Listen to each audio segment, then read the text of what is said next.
welcome to Widow Too Soon. This is Michelle Bader Eversole. I'm excited to be back another week with another guest. As you guys know, I've been telling you about this amazing website called Podmatch, and I have been meeting people from all over the world with all kinds of stories. And so today we're going to sit down and hear a different kind of story, not a widow or widower story, but someone who's been through deep grief as well. So today I'd like to welcome onto the show Mick Wienholt. How are you today, Mick? Michelle, I'm doing really well. Thanks a ton for having me on. On his podcast, which is called, remind me again the name of yours? When You Look. When You Look. Yes, I'm very excited about being on that. And so when we were doing the pre-interview about that, I was like, you need to come on my podcast as well. So here we are today. I'm excited for you guys to hear his story. And although we have different circumstances, the pain of grief is the same. We all have that heartbreak when we go through it. So Mick, so let's just start in the beginning of wherever you want to start your story that will lead us to where you are today and your grief story and all of that. So I'm just going to let you, we're going to, just have a conversation and just explain to me your story, please. Will do. And thank you a bunch for the opportunity here just to talk things through. So Welcome the conversation. Let's rewind to 2011. I am 31 years old. I am a 6 foot tall, still am 6 feet tall, 6 foot tall, have not yet. Yeah. 6 foot tall, ego fueled, overgrown boy. So I'm not a man at this point in my life, and I think I am, but I'm not. And my wife and I were very intent on starting a family at this point. So we decided that's what we were going to do. I'm choosing my words here very specifically because up to that point, we had not decided to have children. And now we were going to start a family. And I mean that ultimately. I know there's, the audience here obviously has, many of them have lost spouses. But in this particular case, I'm trying to highlight the fact that we, not God, not anything else, we were seeing ourselves as being fully in the driver's seat here. Okay. And so we were able to get pregnant right away. And as new set parents going to the obstetrician appointments in the first trimester, I'm then climbing the corporate ladder. So I'm too busy to go to the ones in the second and the third trimester. And I show up to the last one, Michelle. And I, sit there for the normal, measurements being taken and all that stuff on ultrasound. And at the end of it, I said to the OB, I'm like, you're the expert in all this, but it kind of seems like everything's kind of good to go. Like, what should we be thinking about? And this is what she said to me. She said, you guys are in great shape, good to go. Your wife should be on the cover of Fit Pregnancy magazine. Oh, wow. Yeah. And I remember that because for me, that was a huge stroke to my ego. It implies that our baby's good to go. And it also says something about my spouse. Right. And that's why that one hit home, Well, the last OB appointment is usually well within the last 4 weeks of your due date. And I think we're probably 2-ish or so weeks after that I come back from walking my dogs in the morning to find my wife standing in the kitchen crying. And I said to her, I'm like, what's up? And she said, I haven't felt our baby, our son, move since last night. We go to labor and delivery. 3 ultrasound machines, 3 ultrasound techs, and 1 MD to finally tell us what at that point we all knew was about to happen. And he says, I'm sorry to tell you this, but your baby no longer has a heartbeat.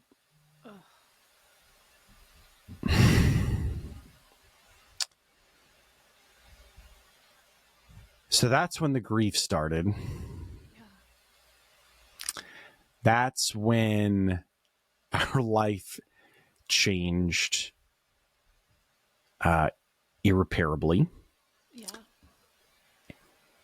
And eternally. So we were overwhelmed, Michelle, by the grief. No question. I mean, just fully crushed by it. And we're in this little tiny room. Like, I almost felt like a remodeled closet or something. Like, it was so odd in the hospital. Like, not a normal labor and delivery room or anything like that. You know, not a big type of room. And my wife's like, I got to go to the bathroom. And I'm like, okay, I'll help you get to the bathroom, because she's still, at this point, she's 39 weeks, okay, out of 40 pregnant. Wow. And she goes over to the bathroom. I help her get into the bathroom. And we've all been to these hospital bathrooms that have that super wide door. And it's like the giant room that you can park a dump truck in. And she's in the cavernous room with the one toilet. I closed the door, and the grief for me was so overwhelming that I just collapsed to my knees, and I am crying. I think weeping is probably a much better way to describe it. Okay. I am fully weeping, overwhelmed, on my knees. My face is basically 6 inches off of the linoleum floor, and I cried out to God and said, I need you. And up to that point, I had absolutely no relationship with God. I had no relationship with Jesus. And so it was out of desperation that I then entered into a relationship with him at that moment. That's interesting that you had no relationship, but yet in that moment you called to him. I need you. Had you been brought up, or in church, or like, where did that come from that you felt like that? Yeah. So short answer is to your question is yes. I had been raised in a quote unquote Christian household. Mm-hmm. There are quotes on that on purpose. So I want to give everybody the transparent view here. Okay.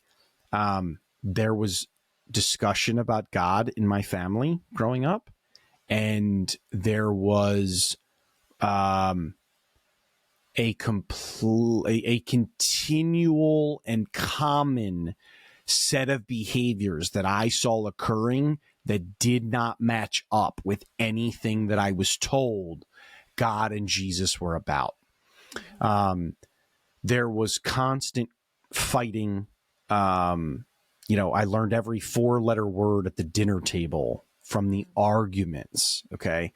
And I'm not in any way throwing my parents under the bus. I'm trying to paint the picture that yes, there was conversation about God, but as a young child, and I certainly was not able to articulate it, I could definitely sense there is a disconnect between what I'm hearing, what I'm being told, and what I'm seeing occurring. Right. And so, in addition to that, the intellectual understanding that I had of God, things like the 10 Commandments, I viewed as rules. Right. And I had no relationship with him. And I wanted to keep God and all of his rules as far away from me as possible. Okay. I was also interested in doing that with my folks. And so I rebelled very hard against my folks. The moment that I graduated high school, I moved 1,800 miles away. Like, there was no room in my ego-driven life for God. Right. And at 31, he changed that. Wow. And he did it through the death of our firstborn son. So take us back to that moment you called out to God in desperation, and what happened after that? What happens after that is a lot of more crying out. Mm-hmm. It became a lot of dumping the grief out. Like, for me, there wasn't a lot of keeping the grief in. And that felt more natural to just dump it out. But it was also really messy to do that. There was a lot of 1 o'clock in the morning being awakened, 3 o'clock in the morning being awakened by the grief, and then in the dark, just crying out. Meaning, and so, like, I guess I should define that even more. That's like literally praying out loud in the dark in the middle of the night. And there were questions of why did this happen?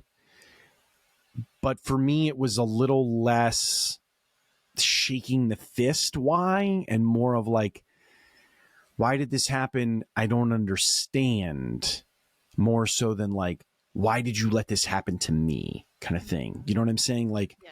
And I'm not saying one is better than the other. I'm just trying to describe transparently, you know, what it was like. And then there was also a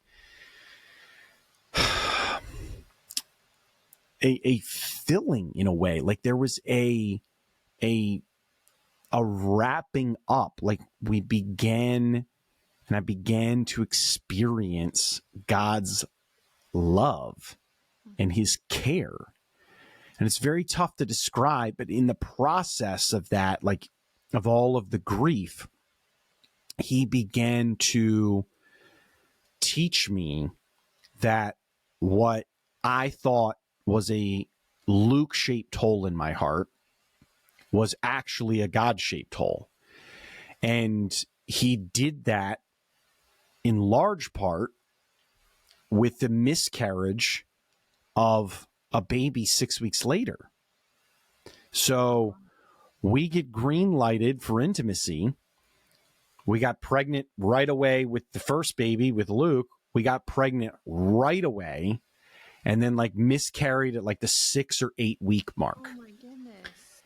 So, you know, Luke's a full term 6 pound, 8 ounce, 6.7 ounces, 6 pounds, 7.7 ounces, 6 pound, 8 ounce, 21 inch long, little guy. My wife delivers him the following day. So we're induced. And then she delivers him vaginally the following day. Tell me about that. I know it's difficult to talk about, but tell me about that experience, because we can relate, those listening. It's like the moment that our spouse died. Like, what was the moment like for you when she delivered Luke? And by the way, I love that his name is Luke, because obviously my husband is Luke, so I think it's a very strong, amazing name. So yeah. Anyways, tell us. We do too. Yes, it's such a great name. And side note, and we'll get back to your story. My daughter, who's not even dating anyone, she's 19. She just says when she gets married someday, her firstborn son is going to be Luke. So, oh man, that's excited. She told me that like a few months ago, and she's like, I think I've told you that before, and I was like crying. I was like, that's so beautiful. Anyways, that really is. Name Luke. Like every time I hear that name, it just stirs up something in me, obviously. So, anyways, let's go back to when you lost your Luke and what that moment was like.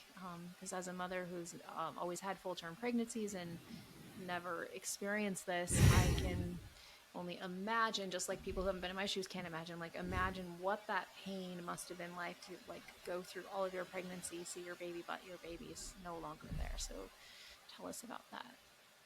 Yeah. I mean, it's just, it's hollow. Yeah. You're there. I don't have a good analogy for it. I got like a really weak and hollow analogy of like the hollow Easter bunnies. Like they look wonderful on the outside, you know what I mean? And then you like crack it open, you're like, oh, there's basically nothing here, and then it all tastes bad. But it was just hollow. It was wonderful that we got to spend 24 hours with him. so he's not whisked away right away. Yeah, I mean, that was super, super helpful for the grieving process. We had, there's a charity called Now I Lay Me Down to Sleep that is in many hospitals, and they take professional grade photos of the family. And that served as a wonderful memento for us. Yes.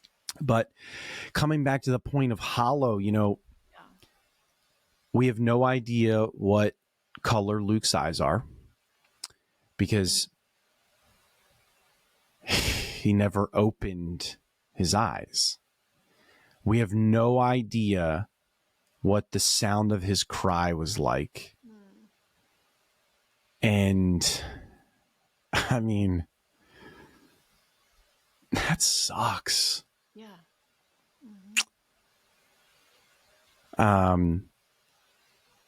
I swear that he had my wife's nose. She thinks that he had mine. I'm like, I don't see it that way, like, so we had some fun with that. And it was important to me to do the little rituals that we even could. So like, of course he doesn't need a diaper, but I put him in a diaper. Yeah. He didn't need to be swaddled like a newborn freezing needs to be swaddled, but like we swaddled him. It didn't just wrap him up, like swaddled him like you swaddle a little baby. You know what I mean? But yeah, it was really hollow. And then we had to go home. And I've never shared this publicly before, but I think your audience can probably relate. We're driving home from the hospital, and there is a bridge abutment that I thought to myself, if I just drove into that, we could go be with Luke. Right. We can definitely relate.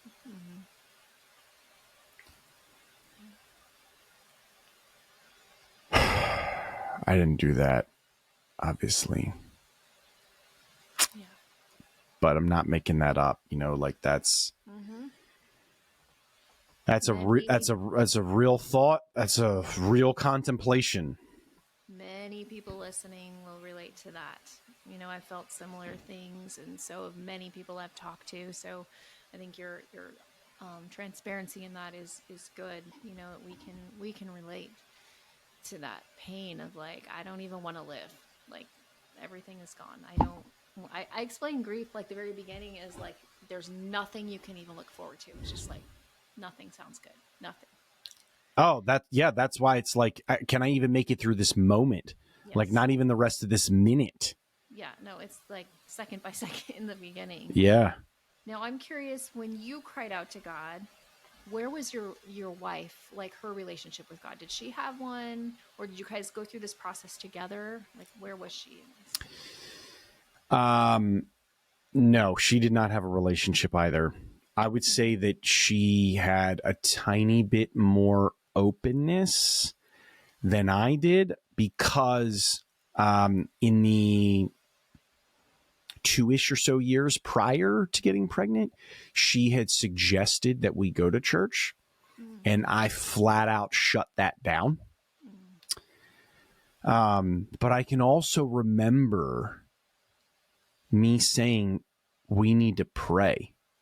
And my wife said to me, this is now back in the hospital when I'm saying we need to pray. Okay. And my wife says to me, she's like, what for? And I didn't have a great answer. I think it was something along the lines of, it's the only thing we can do. Right. Like, because that's what was so clear to me at that time. And what I mean by that is I talk a lot about the ego because that's what fueled me. And up to that point in my life, every challenge that I had experienced with some grit, with some time, maybe with a little bit of money thrown at it, I was able to fix it. And I was handy, like fix things around the house, repair the car, successful at work. And this is like, my son's gone. I can't fix this. Right. Mm-hmm. I can't heal the pain that my wife is experiencing. Like, this is so beyond me. And that became immediately apparent. And that's where I realized I needed God. Mm-hmm. So when does she kind of join you in this journey of crying out to God and all of that? Yeah. I think a lot of that is as I kind of just led us in prayer. I had a little bit more experience praying or being around prayer just because I grew up around it. And so I think where the rubber really met the road for her, though, was at 1 o'clock and 3 o'clock in the morning, where we were just dumping our hearts out to God in the raw emotion of all of it. And he was there, like he could handle it. And I think that's where the relationship really took root for both of us. Mm-hmm. Yeah. I'm just curious, with your loss, did you have people that were awkward or say the wrong things, or like what was your experience with that? Because we all have our widow experience. I'm curious your experience with child loss. Yeah. So lots of people just didn't know how to process it. Right. Like just don't even have anything to relate to. So some of them would act like it didn't happen. Oh, that's the worst, in my opinion. Yeah, like it's like, look, it happened. I mean, let's not pretend it didn't. Yeah, and one of the things that we would even say is like we would use the term dead, like, because we're like, that's what it is. Like, our son is dead. Like, he didn't pass. Like, we weren't trying to softball it for ourselves in our grieving process. And so we didn't softball it for the people around us. That probably didn't help them. But we were like, dude, our grief is our grief. Like, this is what you're going to get, and that is that we're not softballing this and whitewashing it. Then there were some people that were trying to help in that they just wanted to be there, but didn't really know what to say. And that was, of course, wonderful, just because like sometimes presence is very helpful. And then other times you're just like, I need to be by myself and I need to dump some stuff out, So I think one of the worst things that people can say is anything that starts with at least. Like for us that are widows, sometimes they'll be like, at least you can get married again. At least you had this many years. And then I just actually ran into a friend the other day who lost her son, I think a few months after he died. And we were talking about grief. And she says people say to her, at least you have other kids. And I'm like, that doesn't cancel out what you went through. Oh my gosh. Like things like that. And I'm like, and sometimes people think like, well, at least you go have another husband. Well, yeah, but I still miss Luke. I still went through grief. So it nothing cancels it out. So I always tell people, never use a sentence that starts with at least, or don't try to relate anything that starts with I understand. No, you don't. Even if you lost a child, you don't have the same understanding. Like even if I'm meeting with another widow, I can say I understand the feeling of being widowed, but I don't understand what you went through. Instead of saying I understand, say I don't know what to say, but I'm here to listen, and then just be quiet. That's it. That's the best thing you can do for your grieving friend or family, because people, they say a lot of the wrong things, but I prefer they say the wrong thing than nothing. I really do, because I remember very clearly running into an acquaintance about a month after Luke died. We were at Target or somewhere, and she's talking about everything but his death. And so I just stopped her. I go, I don't know if you know, but Luke died. And she's like, oh, yes, I heard. I'm sorry. I'm like, why wouldn't you say something? Like, I actually wrote an article, like a blog journal, when Luke was sick, and it was called To Speak or Not to Speak. And it was about like his cancer, and like people like, speak to me about it. Don't pretend it's not happening. Right. Like, I would rather talk about it, but I think it's people don't want to be uncomfortable, so they don't go there. Absolutely. So they don't do that. When we would rather people acknowledge what we're going through. Our whole world just stopped. Like, please acknowledge that my whole world just stopped. I want to talk about him, like, let me talk about him. And I can imagine there's this whole other grief layer when you're pregnant, and maybe you have friends or family that are pregnant at the same time. They have their kids, you don't. Like, did you guys go through some of that? Yeah, without question. That was much more impactful to my wife than it was to me. Mm-hmm. But yeah, for sure. As she would describe it, quote, all of her girlfriends, end quote, were basically pregnant at the same time and delivering. And that was a huge, huge trigger for her, as she would see an 18-month-old or a 3-month-old, you know what I mean? Whatever sort of like time period Luke would have been.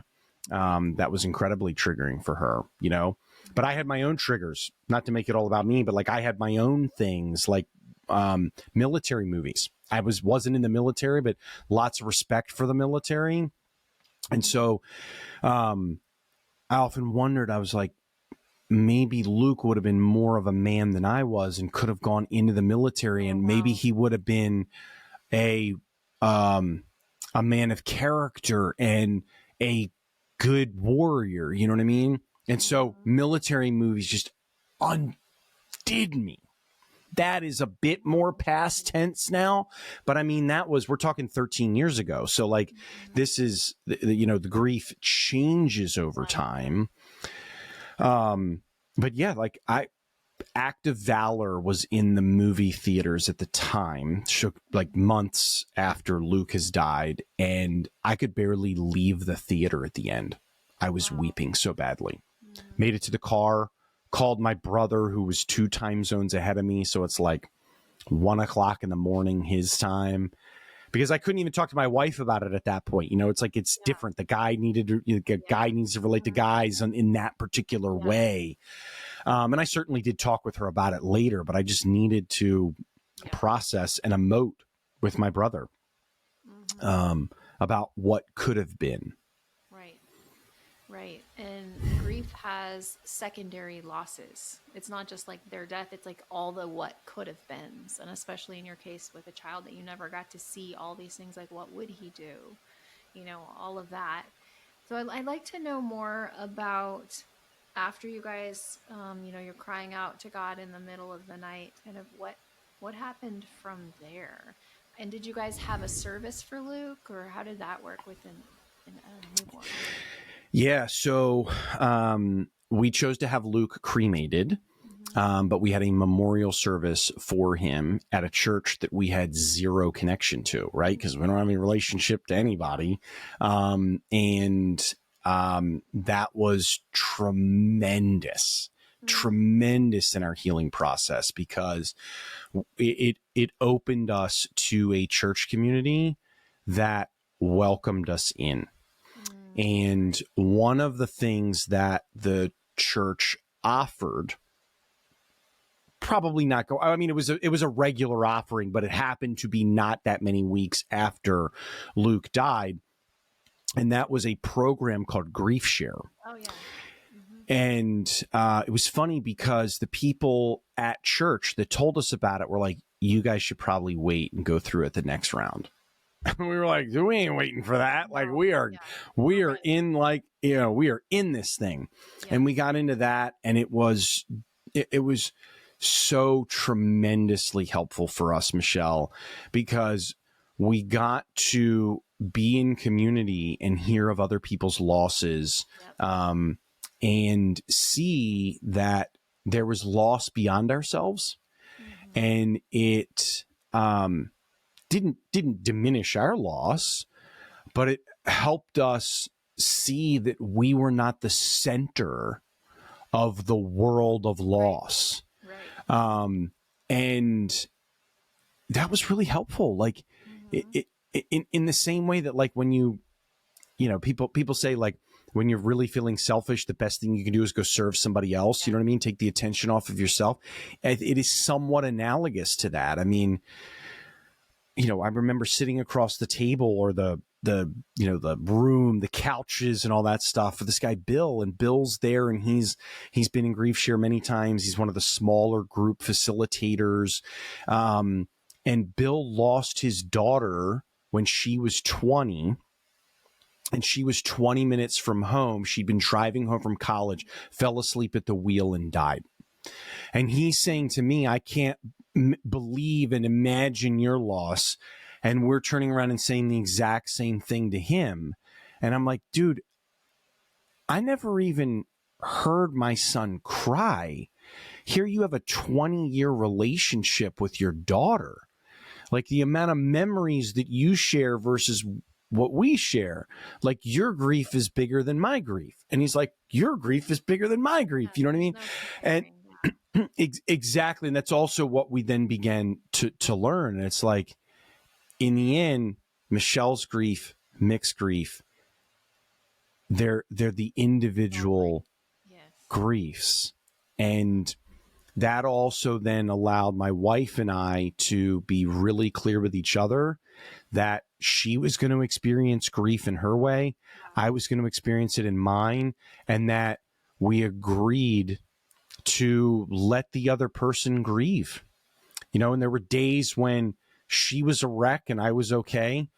Most of the time, like if she was a wreck, it didn't take long for me to be a wreck along with her, you know what I mean? And vice versa. And then there were other times where I was just totally losing it and she was rock solid. Yeah. And that would ebb and flow as we got a little bit further away from the hyper acute pain of all of it. But it's a process. Yeah, definitely. So, the church, you know, having that service for Luke was part of your healing. And then did you start going to that church, or like what kind of happened next year with your relationship with God? Yeah, thanks. Sorry, I should have hit on that. So, we absolutely began to attend that church, and that is also where God began to take deeper root. Right. So I felt like we met him at 1 o'clock and 3 o'clock in the morning. And then we got to learn more about him through going to church. And we went to a church that was just, you know, clear about God's love, you know, like it was doctrinally sound, basically. We actually didn't develop like amazing, deep relationships with the people at church. It just sort of happened that way, like no knock on them whatsoever. In fact, we were just recently back in Colorado in September of 2025, and it was wonderful to go there and visit the church. You know what I mean? From the great memories that we have over 2 years. But it was even just the preaching, the praise, the doctrine, the learning about God, even though we didn't have these, you know, wonderful human connection type of relationships that came out of it, God was still using all of that to show us his love, you know, and his character, and really begin to do exactly what scripture talks about. And I'm saying it this way, knowing that it might sound cliche, because if someone had said this to me very early on in our grief process about, you know, God binds up the brokenhearted, even though I was entering a relationship with Jesus, I still would have probably bristled at that a little bit. You know what I mean? But I can also say from experience that that is exactly what he did. Yeah, he does. Yeah. So what are some things you did grief here, and you were building relationship with God? Like what are some other things that helped you and your wife through this deep grief? Praise and worship music. Yes, that was huge for me too. Yeah. Singing a lot of it. Like I went from listening to generally pretty hard rock, okay, to overnight having no interest in that stuff whatsoever. And really quite surprisingly, you know, like there are transformations. Like the way I describe it is when I entered a relationship with Jesus Christ, everything changed. And then things began to change. Like it started a process. But there were also like very distinct things that changed in those, you know, in that moment, right? And that moment, we'll call it, you know, is a month-long moment in addition to where it really starts on the floor in the hospital. Yeah. Do you know what I'm saying? but it's an extended moment, we'll call it, in a way. You know what I mean? And then things changed over time also, you know. And one of the biggest examples is I went from, you know, being a fan of music like Rage Against the Machine and Tool to literally overnight having zero interest in that music, and haven't since, you know? So it's like, God's good, man. Like he took what was a passion of mine, which was listening to music, and was like, let me show you a way that can fill you and have you worship me. Right. It doesn't get any better than that. You know what I mean? Like, he's filling me up and I get to pour it all back to him. Yeah. Like, praise God. Praise God. Did you do any grief counseling or counseling? I know you did grief share, but did you ever do any of that kind of thing? We didn't, not formally, because between the two of us, and this is truly, Michelle, God's grace. Like, I was the furthest thing from like an amazing husband. Okay. But like, God just gave us the grace. Like, okay, wow, she's like legit hurting and I'm going to be there for her, you know? And it just worked, you know? So we were able to communicate better than we'd ever communicated. We were able to emote better than we'd ever emoted, you know? I'm not sure if that is a word, but I think that you and your audience track with me on that. You know what I mean? Like, it just, it was incredibly hard, and we did it together, you know, and just like you were talking about, when you have someone that just shows up and is like, I don't know what to say, but I'm going to be here with you and I'm going to listen. Yes. Well, that's so beautiful. In fact, I just had a guest, about to put his clip out, that says, I just needed someone to sit in the mud with me. Like, I got a friend that just sat in the mud with me, and that's what we need. People who are willing to get dirty, because it's messy, and just be there with us. And so I love that you guys, I've heard that sometimes a death of a child like pulls couples apart. So I'm thankful in your case, it brought you guys closer to each other and to God. Another thing that I did a lot of after my Luke died is I was kind of obsessed about reading about heaven and like learning more about it. Did you have an interest in that after Luke died? You know, that is so funny. The short answer is, yeah, we did actually, because it created a lot of curiosity. Like, what's it like? You know what I mean? Doing right now? What's it like? Totally. Yeah. So we started to go down that path, and we didn't get super deep down it, you know what I mean? But it was important to us to begin to explore that. There was so much forming happening with us spiritually, though, that heaven was a part of it. Yeah. It wasn't as if we had a deep spiritual foundation and now it's like, oh, hey, we can take all of that and focus on heaven. You know what I'm saying? So it became just something that was part of the mix. And as we continue to grow in other areas, like, we just sort of kind of got moved along, you know, in our spiritual growing process and healing process too, you know, because I was mentioning before about, we thought we had a Luke-shaped hole. I specifically very much thought we had a Luke-shaped hole, and God was like, no, you have a God-shaped hole, and I'm going to love you through this, and I'm going to show that to you. You know, one thing that helped me when Luke was sick and then when he died was, I heard this sermon and it said, if God allowed it, I can accept it. And that everything passes through God's hands. He either causes it or he allows it. He doesn't cause sickness and death, but he allows this. And now you can look at your life, like you would never have chosen this, just like I wouldn't have chosen mine. But can you see ways that God like completely changed your life through Luke's death? Yes, 1,000%. And so let me be on record as saying that my wife and I, we see Luke's death as the single most tangible blessing that God has ever provided to us, because it brought us into relationship with Christ, and that has changed the trajectory of our lives for eternity. Yeah. And then it has changed the trajectory of our 3 living children forever as well, because they grow up in a household where God is real, where God is present, where mom and dad behave in a way that's actually aligned with the things that they say about God, you know, and the family participates in those things too, like serving and mission trips. And those are not to sound as if they are the solutions and the silver bullets. It's just simply our children are existing in a world that God also exists in. And there's no way that happens without Luke dying. Wow. Yeah. I mean, God is amazing how he can weave all these things together and, work them together. And it's amazing. So I want to talk about more, like, now that we've talked through some of this. So you got in a good place spiritually. Well, I guess it wasn't that much later. So when you had this miscarriage, did that throw you into deeper grief? Like, what was that like?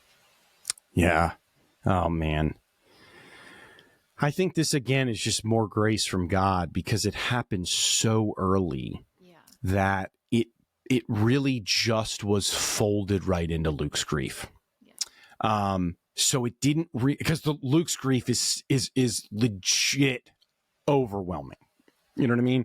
You're at 110% grief. You know what I mean? So like you got a little bit more like, okay, I still am at max capacity for grief, right? Yeah. So, and we think that was very much just his grace in that sense. You know what I mean? But beyond that, the way that played out was he was showing me you were trying to replace Luke and you can't. Yeah. And again, it was him. You know what I mean? Because I don't know whether that was a boy or a girl. I mean, let's say it's a boy and that pregnancy goes all the way through. I don't have the spiritual development. I don't learn that lesson because truly, Michelle, my motive when the light was green from the OBGYN was to replace Luke. Mm-hmm. Like, I got to be transparent about that, you know? Yeah. Sure, it had been a number of weeks, but like, and we were emotionally very close, but like, what did I want to do? I wanted to get my wife pregnant to replace Luke. Right. And it's terrible. But he taught me that. He taught me that lesson, right. You know, and he taught it to me gently and graciously too. Yeah. You know what I'm saying? Yeah. Let's talk about your other kids. Like, how much longer, and like a little bit about them. I'd love to hear about them. Yeah, I'm so grateful that you asked because, man, there is hope in God, and let me just share some of that real quick. So, Luke dies in January. We miscarry. At that point, it's probably March. We've got a wedding coming up in November, October, November-ish of that year. And my wife's like, dude, we need to put the brakes on this. We need to heal. And I don't want to be maybe pregnant at that wedding. Like, until that wedding, we got to play prevent defense, you know? We got pregnant right after that. And we were now working with a different obstetrician, one that just specialized in more high risk and had come really well referenced and gosh, I can't think of the word right now, but just for someone that we got referred to, you know what I mean? People spoke very, very highly of. And he helped us get through what turned out to be a little bit of a wonky third trimester where amniotic fluid was really low. And so our first living child was our daughter. She was born 18 months after Luke died. And she was induced, but all in all, everything was fine. And at that point, Michelle, we're like, okay, we are 70 to 90% never having any more kids because we got fetal demise, we got miscarriage, and we had a tenuous kind of third trimester. We're like super happy that our daughter is alive and healthy. We just need to be grateful. God is good.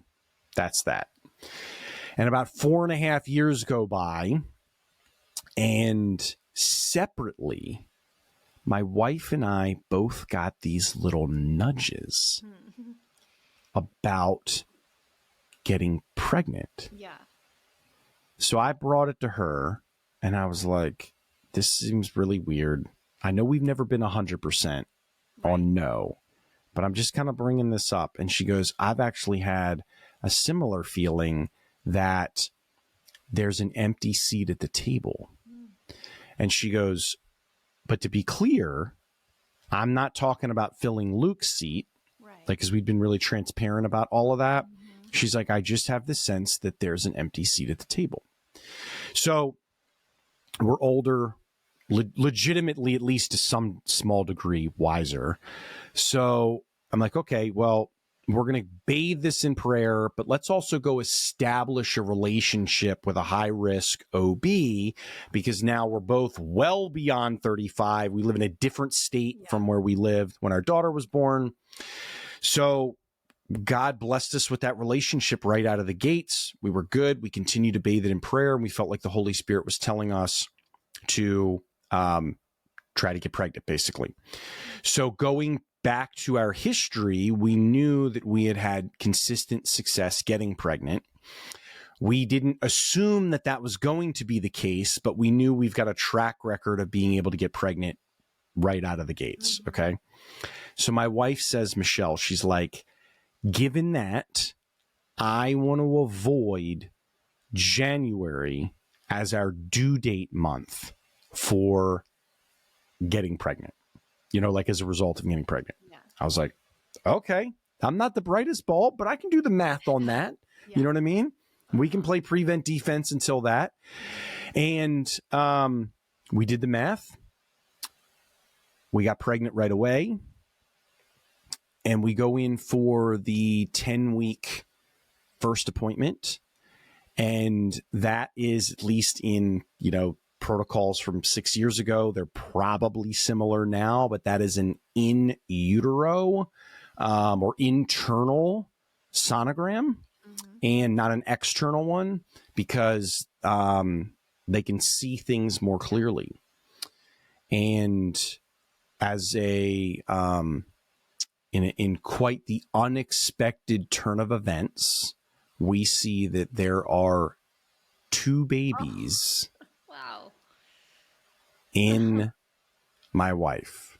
Wow. Now, I'm over the moon. My wife is quite the opposite.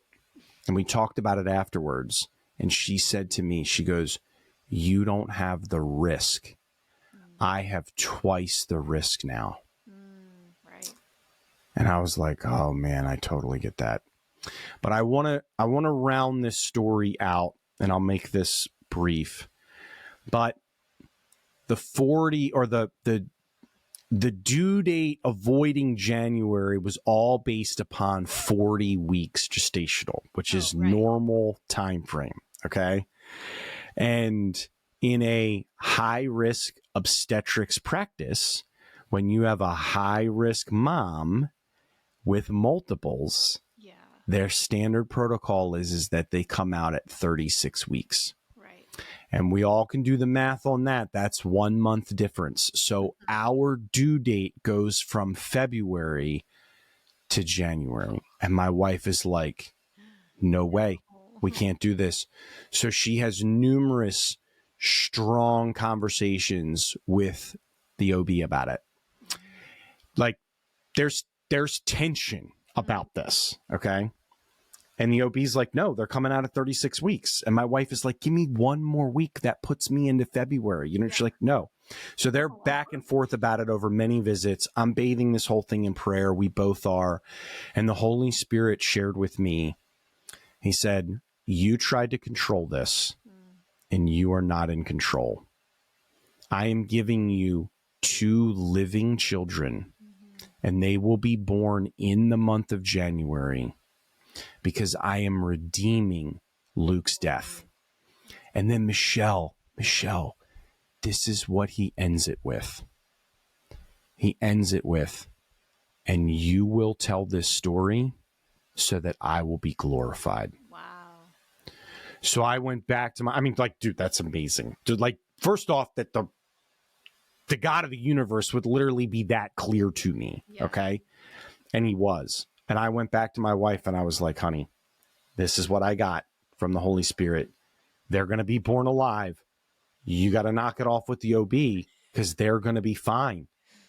And they were born at the end of January, and they were born 7 years to the month. That's crazy. January to January. Wow. That's a beautiful, beautiful story. Just curious, what's their birth date? January the 30th. Okay. January 30th. My son Peyton is January 29th. So I was like, oh, wow. The same. That's so beautiful. So how old are your kids now? The twins? 12, 6, and 6.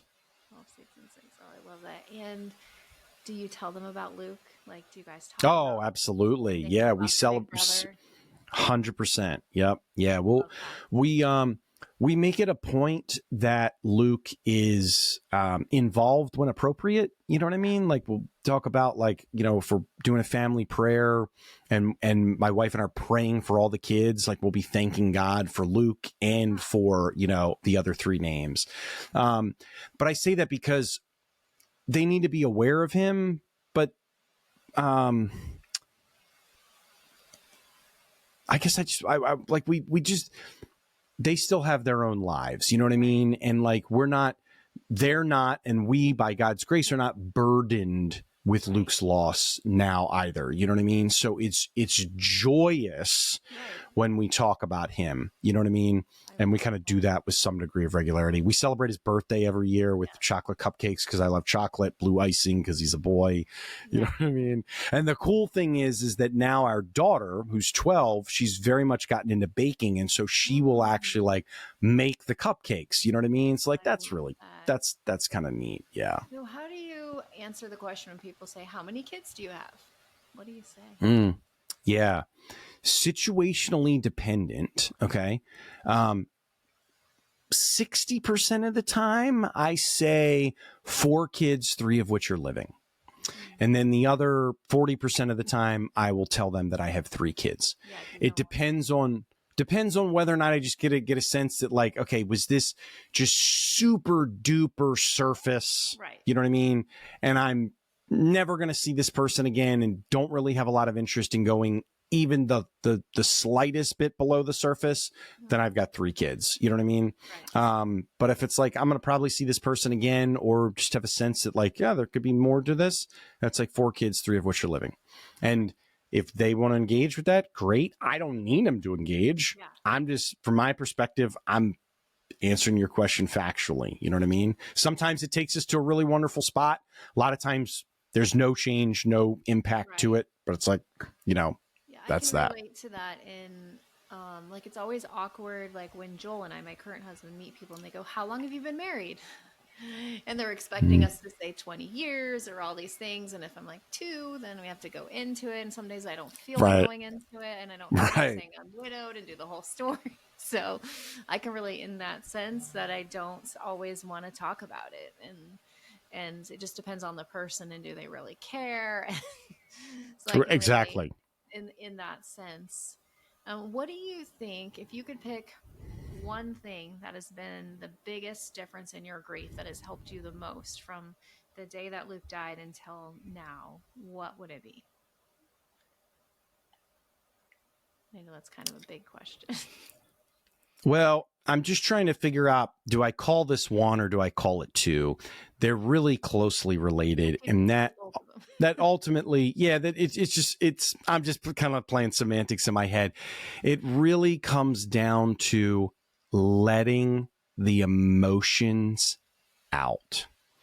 And the second thing for me that's kind of embedded in that is a lot of crying. Yeah. I became excellent, Michelle, at crying. Like, I'm a champion crier now. Okay. And I'm really good with that. It's like emotionally depleting, but it feels so, like, you feel so much better when you're like emptied from a good cry. But yeah, so like it's been the letting out, and that's been crying out in prayer, like some anger in that, the rawness. Like God has handled every bit of emotion that I have brought to him. Sometimes it's been sadness, sometimes it's been me just legit pissed, you know. So a quick story on that, just so that everybody's aware, because there's probably a lot of folks that are dealing with or have dealt with anger in their experiences. Our neighborhood friends that we were pretty good friends with at the time, they were also pregnant. Okay. Their due date was February, not January. That woman had preeclampsia, ends up in the hospital for a handful of days, ultimately being too much of issue, and emergency C-section a full month early, okay, from the due date. And that baby was born on January 11th, Luke's due date. Wow. And I was beyond furious. Yeah. So, interestingly enough, the loss of my own child, I did not have much anger or resentment towards God. But I was in prayer, literally shaking my fist at him. And I said, you couldn't have picked another day for that kid to be born? Right. And no, I said that. Okay. And his response audibly never had happened up to that point. His audible response to me, Michelle, was, you were supposed to pray for them. Wow. Yeah. Yeah. Your wide-eye response was like, same for me. I was like, oh, like, I mean, shut me down. And because we'd actually been fervently praying for them. And one of our prayers together had been, Lord, don't take another baby. Right. Wow. And then I'm shaking my fist at him like, you couldn't have picked another due date. And he's like, you were supposed to pray for them. Wow. So my point in all of that was that he could handle every bit of the frustration, whether it was anger or sadness or whatnot, and in other points, it was joy, right. So not specifically in the grief process per se, right? But like he can handle it. And as I've let it out, he's taking care of us. That's so good. So a couple more questions before we wrap up. Were there Yeah. specific Bible verses or songs or things that have really helped you through your grief journey? I know I didn't prep you for this question either, but if you can remember that, like off the top of your head. In the memorial service, we talked about Romans 8:28, which is where, God is talking about, or it's Paul writing Romans, but, the premise there is that all things work together for good for those that love God and are called according to his purpose. We didn't understand that then. We used it. We believed it. We didn't understand that. We've now come to understand that better and perhaps more. I can't say we understand it fully, but the reason I'm saying that is because we just could never have foreseen the goodness that's come from all of this. You know what I mean? So we understood intellectually the words. We didn't understand the gravity of that scripture. So if we had a 15-year, like re-celebration or something, or like 15 years elapsed of seeing what God has done, man, we could stake our claim on that, so much differently than back then. I think that's probably the biggest one, but even then, just being transparent, like we were such babies in the formation of our faith that we grabbed anything that seemed to make sense. And that was certainly one of those. Okay, and over the years, it's been way more than that. Yeah. So this is like, I'm getting all teary eyed because you're not going to believe this connection. So when Luke was sick, we had bracelets made that said Luke Strong, Romans 8:28. And so I just think it's like a really cool Luke's, story like tied in. And my son loves that verse so much that every time he gets new shoes, he writes Romans 8:28 on his shoes. Oh, wow. And so that verse has like a large impact on my family. And it was Luke Strong. That was our saying. Like we tried to raise money and all these things. So we had Luke Strong bracelets, all of this stuff. And so I just think that's another God moment. Like what are the chances? Totally. Same verse, same Totally. name. Like God is so good. So that's why I That started he like is. tearing up hearing that because I'm like, that's our verse for Me our too. Luke. Like what? Yeah. I'm gonna send you a picture of the bracelet. I'm gonna find it and take a picture. And my son please do. wears his. And that was just amazing that another Luke. If you actually look up hashtag Luke Strong, a lot of people have used that for their Lukes going through things. I met another Luke because of that. So, anyways, that's so cool. Like I was just on another podcast today and we were talking about, and the man interviewing me is in Kenya. And we were talking about like how my life, like Luke had to die, my Luke, in order for me to help all these widows and do all the, like my calling, just like your calling, sharing your story. And like, it's just so crazy. I had a moment when I was leading my first widows retreat and it was during worship and I felt God say, like, look at all these women. Like if Luke didn't die, they wouldn't be here. They wouldn't be getting healing. And today the man in Kenya was like, there are people all over the world. Luke had to die in order for this to happen, in order to fulfill God's calling, which is still hard to understand. Like my kids still had to lose their dad. Like what, it's hard to see the good. Yeah. But it's just crazy, like how God works all things for good. And I mean, I'm just like blown away with our Romans 8:28 story. And it's just amazing. And it's amazing to see what you've done with your life. And I want to talk about your podcast for a minute because you are doing a great mission. Tell us about like how it started and like a little bit about what it is, because I'd love for them to be able to tune into your podcast as well. Yeah, thanks. Thanks for sharing about the Romans 8:28 cool. too. Yeah. Well, when you look is ordinary people like you and me that are sharing extraordinary experiences. Yeah. And then we're giving the listener the opportunity to decide, hey, was that God on the move or was that coincidental? Mm-hmm. So we asked the question towards the end, like coincidence or God? Because I fully believe that faith is a decision that we make. Yeah. And so we want to serve it up and give people the opportunity to make that decision for themselves, but it started 2018, 2019. I don't remember exactly when, but I got, Michelle, what I call to be a thing.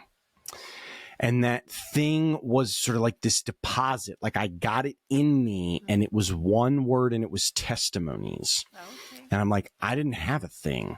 Mm-hmm. And it stuck around long enough that I ended up talking to my wife. I'm like, honey, I have like a thing. And it's enough of a thing that I think I may actually have to do something with it. I later ended up in 2020 on a mission trip to Niger, Africa, and had essentially a face-to-face encounter with God while there. I didn't see him, but I mean, it was fully, Michelle, like I am enveloped by him, me and him. And he says to me, you're my guy for testimonies, which is what he'd given me before. And my response was, no, I'm not your guy for testimonies. Like there's got to be somebody else. I'm not your guy. And he goes, you're my guy for testimonies. Second time, I'm not your guy. And the third time he's like, you're my guy for testimonies. And I just said, okay, I have no idea what this means, but I'll do it. So taking many different false starts, we'll say. And at the beginning of 2025, God moved me out of the traditional workforce and shined a giant green light on When You Look as a podcast, and has just blessed it extraordinarily. Because nobody's walking around with a shirt that says, I got a God story to share. You know what I mean? And they come out of the woodwork now. That's so amazing. It's amazing. Oh yeah, I can't wait to listen more and hear some more of those stories. And what an encouraging, amazing. I haven't heard of any other podcasts like that. I love unique ones that there's not like 1,000 of the same thing. That's That's amazing. So you do this full time now? You don't have another job? Yep. Oh, that's awesome. No, ma'am. Yeah, this is Trusting God, God's with this direction. podcast money. He, no, you know what? Because you brought it up, I'm going to just answer that honestly. I spent 3 decades in the workforce. Yeah. He blew up a job transition, said, work on this. I said, okay. Can I go back to work? And he said, no. I asked him for months on end, can I start looking for work again? And then he eventually told me, shut your mouth and stop asking me about this in prayer. Sit and wait means sit and wait. So that's where you're at? I had no choice to be obedient. Yeah. And I'm glad to be that. And God will provide, right? He will provide. And I've seen it. I've seen it. Oh, yeah, definitely. Yeah, it's, I've been doing podcasting for 4 years, and it doesn't pay anything, but it's about, just in case you don't know, I mean, someday we might get all that, but it's about like changing lives. So on my computer, I have a sticker that says, go into all the world and preach the good news. And that's what we do as podcasters. It's like, we live in the best time. We couldn't have done this even 50 years ago, 20 years ago, like podcasting is big right now. We're able to literally, like I talked to a man in Kenya this morning and I'm here, it's just amazing. Yeah. And so we're fulfilling the Great Commission by doing podcasting. And so it's amazing that you've been able to do it as well. It's an interesting world figuring out how to do all this stuff, right? I just watched YouTube videos and taught myself. And here I am just 4 years later, just doing it, and being faithful. And like you, I had this experience like that was totally God. So for the first 3 years of my podcast, I had a co-host, and he decided to leave after about 3 years. And I was like, okay, that's it. I think I'm done. And all of a sudden, I'm literally walking in my house and I see a vision of me handing megaphones to people. And God's like, you're not done. All these people have stories to tell. And that's when I switched to mostly interviews. And so it's been amazing meeting people all over the world. And now I'm expanding to not just widows, like, so we can hear your story and other stories. And it was just like God saying very clearly, nope, it's not time to put it down yet. And I have people ask me like, why do you continue in this widow world? Like, you're married again. I'm like, yeah, but I've been there. I know what it's like to be widowed, and it's really hard. And so I feel like this is God's calling on my life. We never know where we're going to go in life. Like, I was a teacher before all this, and I never said I want to grow up and work with widows. Like, I want to be a widow influencer. I want to work with widows. Like, I didn't do all that, but this is where God has me, and I love it. I absolutely love podcasting, meeting people all over the world, and it's been fantastic. And being part of Podmatch is actually a huge part of all of this. Like, I've only been here a couple months, and it's opened up. And then you meet somebody and they know somebody and they know somebody. And it's just, especially, there's a lot of Christians on Podmatch, and I'm meeting a lot of great people through that. So it's been amazing. Anyways, I'm getting way off topic, but I think I can relate to all of it. Yes, what you're doing. So how can people find you if they want to reach out to you, or, your podcast, all that stuff? Yeah, whenyoulook.com is a great place to start. All of the When You Look show is video based, so YouTube is a great place. It's When You Look show. It's on Spotify on video, and then where you would get all of your audio only podcasts. But When You Look show is a great place, or sorry, whenyoulook.com is a great place to start. We'll put that in the show notes as well. And one more question before I wrap it up by praying for you. How did you get the name When You Look? So my sister and I were bouncing some ideas around related to a podcast. And she was emphatically sharing about a particular story and how it would be truly just a great episode. And I was emphatically sharing about another story. And she said, God is in all of these stories when you look. Ah, that's it. And I was like, that's it. Like I just knew it. She didn't think anything of it. You know what I mean? And I was like, that's it. Yeah. When you hear it. Yes. Yes. Yep. So that's awesome.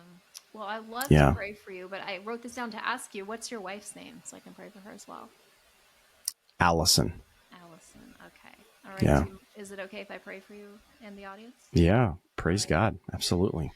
Dear God, thank you so much for Mick's bravery to come on here and be transparent. I thank you for his marriage with Allison. I thank you how you brought them to you through Luke's death. We thank you that you can always make beauty from ashes. We thank you for this inspiring story. I just pray blessings over all of their kids, and that they will grow up to know and love you and serve you and do great things with their lives as well. Thank you for Mick listening to you to share testimonies. I pray blessings over his podcast too, that it will have a bigger reach than he could ever ask or imagine. You'll continue to help him as he trusts you with not getting a different job, that you'll care for him and his kids and his wife. And God, I just pray for every single listener here today who is in grief, God, that you will just come into the cracks of their heart and continue to heal them. God, I pray that they draw some inspiration today from Mick's story that is pointing to you, and that you are the ultimate healer. We can have all these tools and things, but really it's you that heals. So I just pray for healing. I pray for joy for everyone listening today. Just bring something joyful in their life today. Give them purpose, give them meaning. And we just thank you for all you've done. Amen. Amen. Well, thank you, Mick, for being here today. Yeah. I'm so Thanks, excited Michelle. for everyone to get to know your story, and thank you for being brave. I know it can be a little awkward sometimes coming on a widow podcast when you're not widowed, and I know it's been hard for some guests, so I thank you for being here and being brave and sharing your story, because we can definitely relate to it. And to my listeners, please join our Facebook community, Widowed Too Soon. We have over 13,000 people now. So if you haven't done that, wow. yeah, it's amazing. It started this little group, and now it's 13,400, I think. Please join that. You can email me, Michelle at widowgoals.org. And thank you all for being here. We'll see you next time. Bye.